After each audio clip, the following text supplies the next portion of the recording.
Before this video begins, I would like to take a quick moment to thank Bain Books for helping set up the interview that is in this video, and I would also like to apologize for the audio quality. When I was working in editing this video, I ran into some problems and I was not able to get the best audio quality. So you can still hear the interview, but it's just, you might have to turn up your volume a lot. I apologize for that. This was in no way the fault of the author or the publisher that helped set this up. This was my problem in editing, but I still hope that you enjoy the video.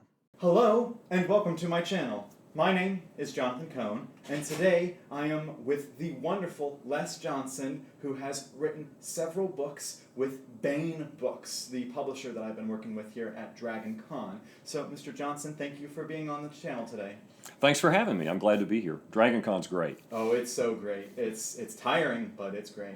My first question is about how you got into the process of writing and eventually how you got into the process of publishing.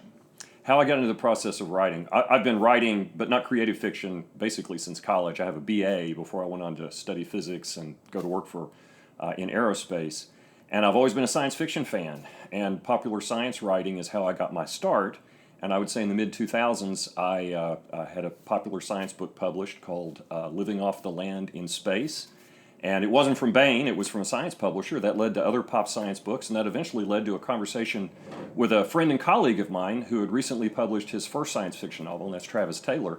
Yeah. And we were bantering about ideas at a science fiction convention, and lo and behold, his publisher, Bain Books, Toni Weisskopf, was listening to us, and she said, "If you send me a proposal, I'll buy it." And that got my fiction career started. That's wonderful. Yeah, it's been a lot of fun.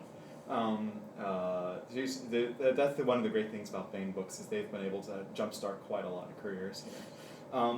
One question I have is, when you were getting into science fiction, did you have influences, whether it was when you were a kid or whether you were a young adult or even now, that those are the science fiction influences that got you into, whether it was reading or you said, I want to write like this person, or I don't want to write like this person? Oh my. Well, I was 7 years old when Neil Armstrong walked on the moon. My parents woke me up, watched it on a grainy black and white TV set, and they said, "This is important." I really didn't understand it at the time. But after that, my older sister got me watching Star Trek. I got hooked. I've always been a reader, so I switched over and started reading science fiction novels in elementary school, and of course discovered Heinlein, Asimov, Clarke, later on Bova, a lot of the great classics. But I would say my greatest inspiration was Arthur C. Clarke. Okay. He was an amazing writer, very visionary, hard science, had the sense of wow. And so I guess my goal has been just to do as best I can to instill that sense of wow into readers that read my books. So you mentioned just now Ben Bova, and I know that you did work on a book with him a while ago before he died that was called Rescue Mode. What was the process of that like compared with writing an original novel that you might write? Well, collaboration is very different. The collaboration, you have to work with somebody first and foremost, and you have to try to make sure that unless it's explicit, that your collaboration comes across in one voice. So the first thing I did is I went back and reread his Mars novel, because this book was a Mars mission. It was called Rescue Mode. And once I reread that, I also read his book called How to Write Science Fiction That Sells. I wanted to hear his advice on writing. And then we started. And what was hard for me is I'm a plotter. I like to know kind of where the story arc's going to be and how it's going to end. Ben was a pantser. And so we got ready to get started, and I said, "Okay, tell me what you think the plot ought to be." And he goes, "Oh, I don't know. Let's just see where it goes." So we started writing Rescue Mode, and I secretly plotted it out. And then the beauty was Ben was so creative. There were a few times I kind of wrote us into a corner, and he said, "Well, have you thought about this?" And the next thing you know, it all opened up. So he was a pleasure and a joy to work with. That's really funny that you're a plotter and he's a pantser, because so many times when I talk to people who collab, they're either both pantsers, they're both plotters, or they're both somewhere in between, and it's very rare to see, two very different styles. But I guess that maybe balances well. You guys balance each other out, I guess. We did. It worked well with Ben because he was such an experienced, seasoned writer and one of the kindest people you'd ever meet when I did something stupid. He wouldn't say, "Les, I don't like this." He would say, "Now, Les, have you thought about this?" And would move from there. No, it worked out very well, although I was very uncomfortable. My personality is very much a step-by-step methodical kind of personality. But it was okay. It worked out well. The collaboration went well. The book sold well, and I learned a lot from him. Wonderful. Well, before we move off of Ben Bova, I thought I would ask, do you have anything newsworthy to share? Well, as a matter of fact, I do. We lost Ben, unfortunately, during COVID, due to COVID. And after his estate was settled, I was contacted by his widow and his agent and asked if I would like to basically posthumously collaborate with him and complete his Grand Tour series. That I'm working on right now. The novel is called Pluto. And as typical for a pantser, he didn't make it easy on me. He left the first part of the book, and I had no idea where he wanted to go with it, but I can kind of get a sense of that from reading the story arc of his Grand Tour series. So I'm working on that for Tor Books, and it'll probably be out sometime in 2024. That's wonderful. The fact that you've already worked with him helps that you have a relationship with him, with his estate. You have a relationship probably with some of his fan base, and so I think that's wonderful that they picked. Well, I want to honor him. I want this Yes. book to be a fitting conclusion to his vision for the Grand Tour series. Wonderful. Now, you do work at NASA. You work at the Science and Technology Office at the George C. Marshall Space Flight Center in Huntsville. Did I get that right? You sure did. That's Okay. correct, yeah. How has that influenced the way you write your novels, working there? Wow, it's a back and forth. It's an interplay. I have to say that the work I've done at NASA, I've been kind of one of the world's experts, I guess, on a type of propulsion called solar sail propulsion, which is how you move through deep space just using the pressure of sunlight. And ultimately, you could use big lasers shining on it.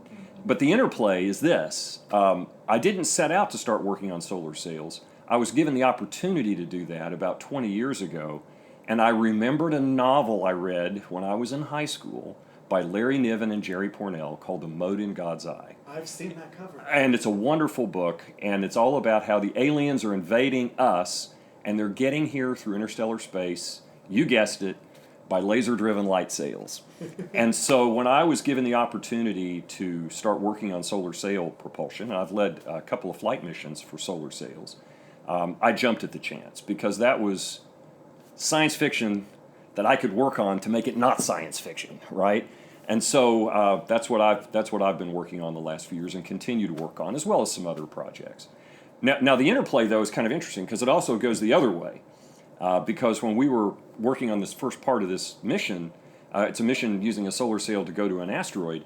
One of the people who plots trajectories of asteroids said, "Hey, Les, you realize there's a small chance that this asteroid is not really an asteroid." And I said, "What do you mean?" And he said, "Well, until I resolve this, there's a small chance it's an old Saturn V rocket booster that's in orbit around the sun. And we might get there and see USA." And he and everybody in the room laughed. You know, we're looking at trying to reduce risks for the mission. Well, at that point, I was hosed.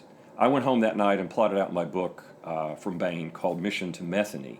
And it's a first contact novel, and it involves a company that's surveying asteroids, and they're using sail ships to do the surveys. And they get there to an asteroid, and guess what? It's not an asteroid. It's an old spacecraft. Oh. But it's not one of ours, and it's been there for 30,000 years. So the interplay between me and my work is that it goes back and forth. Science fiction influenced my career and what I work on, and sometimes things at work will inspire a novel. That's a great way, because I know there are some people who, when they go from trade to writing, sometimes they find a difficulty moving away, and they just only write the technical aspects of their job. And so I know that it can be difficult to try to make sure that you have good story and characters while also keeping that science and technology. And for sci-fi writers, I think something like NASA is wonderful, because you have experience in the sciences, so you have the ability to say, if a fan says, well, that doesn't seem plausible, you actually... Well, I try to keep things plausible. Now, it's science fiction, remember? Right. And so what I try to do is keep the science real in my novels. Very rarely will I do something that's physically impossible, but the engineering is often fiction. Because if we're talking about in the distant future starflight capabilities we don't have, but at its core, I try to make it credible. And characters, and they evolve. I'm a much better writer now than I was 10 years ago. I would say when I first started out, my characters were not the strongest. But I think I've gotten a lot better at that. At least that's the feedback I've gotten from my readers. So I hope people enjoy some of the characters and can empathize with them. I was inspired by people in my life And in the Mission to Metheny novel, the protagonist is actually someone on the spectrum. Oh. And I was thrilled when some of the reviews were posted and people realized that, because I never said it in the novel. Yeah. And he's a very sympathetic character, and just really enjoyed developing that character. Wonderful. Do you have any upcoming Bain books or recently published Bain books that you want to pitch to people? I sure do. I recently collaborated with a good friend, an engineer named Ken Roy, and we edited an anthology that's called the Ross 248 Project. And those who follow my work know I'm fascinated with interstellar travel. I've written nonfiction books about it for other publishers, A Traveler's Guide to the Stars for Princeton Press among them. I've written or co-edited some anthologies. One of them is here, the Stellaris Anthology with Rob Hansen, all about the people on these voyages, inviting different authors to participate and getting into the human element. And Stellaris is more about the voyage, a little bit about the end result. But the Ross 248 Project answers the question, okay, let's say we go to the stars. What do we find? What then? In a realistic setting.